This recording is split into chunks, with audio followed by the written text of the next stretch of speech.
Let's go.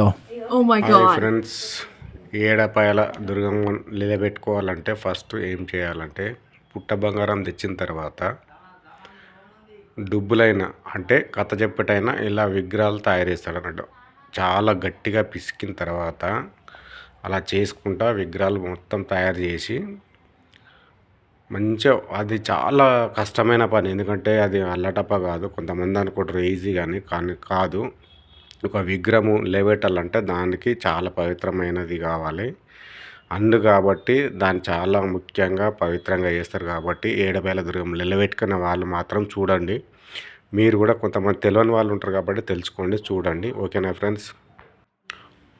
పుట్ట బంగారం తెచ్చిన తర్వాత మట్టి పిసుకుతుంటే చాలా ఏళ్ళు చేతులు కూడా నొప్పులు పెడతాయి కొంతమందికి.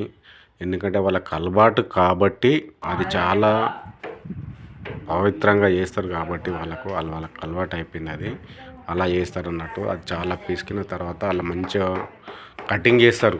చాకు తీసుకొని దాన్ని కటింగ్ చేసి విగ్రహానికి దానికి సరిపడంత ఎన్ని తంతలు, 7 పాయలు కాబట్టి 7 తంతలు అట్లా ఎక్కేటట్టు పెట్టి విగ్రహం చూపిస్తారు. దాన్ని కూడా లాస్ట్కు మీకు విగ్రహాన్ని కూడా అలా చేస్తారన్నట్టు. అలా బాగా పిండితోటి బాగా చేసిన తర్వాత అవన్నీ చేసి నవధాన్యాలు, విగ్రహము, బంగారం కూడా పెడతారు దాంట్లో గద్దెలు.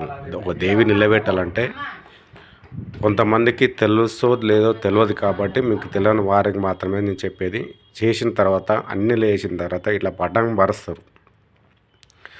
అది ఎందుకంటే దేవుడు పైన ఉంది కాబట్టి కింద పటం పడిచి ఇట్లా బోనాలు, కొబ్బరికాయలు, నైద్యం అన్నం వండి ఇట్లా పెడతారంటే విగ్రహం చూసి కదా ఇప్పటిదాకా చేసి తయారు చేసిన విగ్రహం ఇట్లా ఉంటుంది. ఇలా చేసిన తర్వాత కథ స్టార్ట్ చేస్తారు. కథ నెక్స్ట్ భాగం చూడండి, రెండో భాగం.